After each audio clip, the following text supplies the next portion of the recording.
دوستان یه نکته من تو این تعمیر نیم موتور براتون بگم. یه دونه پراز 2 ماه پیش اومد، پسره اینجا گردنشو تبر نمیزد. الان کلیپو داری میبینی، دقیقا با خودت و داداشتم. آره نگاه کن، من وقتی که پراز نیم موتور تعمیر میکنم اما هیچ ربطی به کاسه نمد تایم‌لاین نداره. متوجهی؟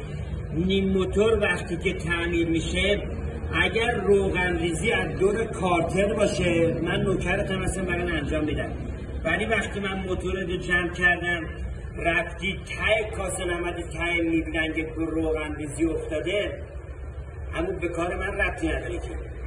پس نتیجه کسی که میادش اینجا بغض میکنه اما هیچ موقع برای هیچ کس دل نسوزونید. دل که بسوزونید اونجا دون میسوزه بعدش. متوجهی؟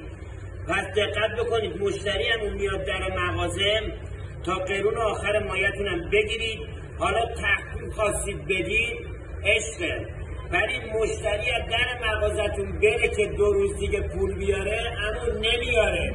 به هیچ خدایی نسیه ندید. یا علی مدد.